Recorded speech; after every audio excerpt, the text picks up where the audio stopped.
As the FBI and Virginia's Attorney General investigate the collapse of a Richmond nonprofit that left 86 smaller nonprofits without their money last year, CBS 6 is getting access to the same documents they are.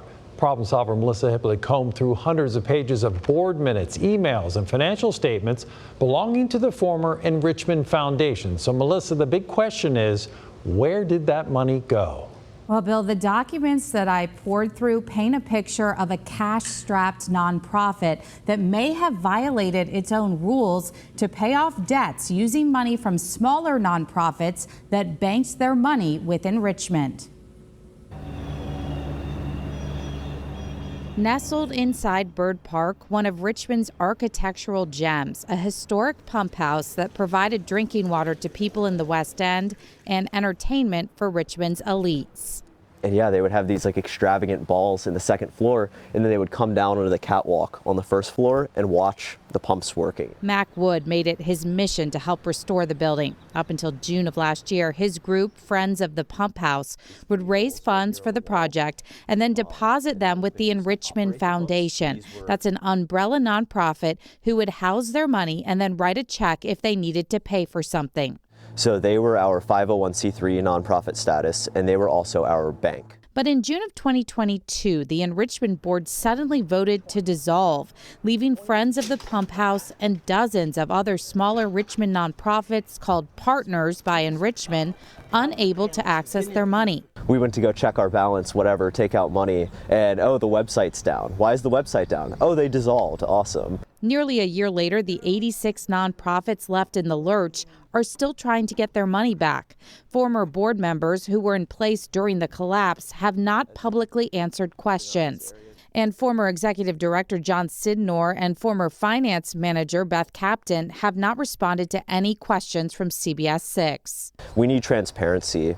But for the first time, CBS 6 had the opportunity to review a small portion of the hundreds of thousands of pages of documents turned over by Enrichmond to the City Parks and Rec Department. The documents paint a picture of the organization's chaotic final months and start to shed light on how hundreds of thousands of dollars in funds belonging to partner groups like Friends of the Pump House disappeared. I mean, the internal documents are just shocking. 6 months before the sudden collapse of the Enrichmond Foundation, the president of the nonprofit's board, J. David Young, wrote a frantic email to executive director John Sidnor. The title, Concerns Regarding the Health and Status of Enrichmond. He cited an auditor's report from earlier in the week and demanded a crisis plan from Sidnor, highlighting how he planned to make the agency viable. At the next board meeting a week later, Sidnor told the board his mind had been all over and a roller coaster of emotion, and stated he estimated the organization's current debt at around $717,000. He stated $300,000 of that money was money the group owed to smaller nonprofit groups. The amount owed to partner groups would grow to $473,634 by April of 2022. Where did that money go?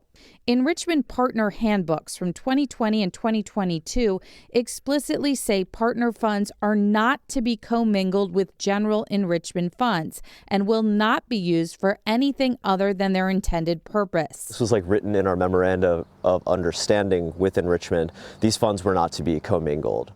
But according to emails and board minutes, finance manager Beth Captain told the board that partner funds and Enrichmond funds had been commingled since before she started at the nonprofit 6 years ago.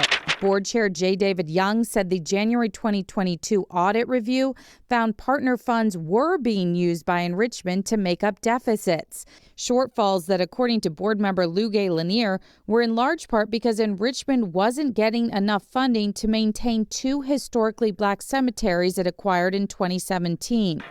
Those findings led the board to immediately demand partner and Enrichmond funds be separated. By April, John Sidnor had resigned to take another job. And the following month, board director J. David Young wrote to other board members the following: I try to give John the benefit of the doubt, but it is hard to understand and accept that he was completely unaware of what he was doing to the agency. Yeah, it's It's really concerning looking through these internal emails. Mac Wood now hopes the Attorney General and the FBI can shed some light on who exactly is at fault in this situation and if any laws were broken. I think people a lot smarter than me can look at this information and clearly see the good guys and bad guys.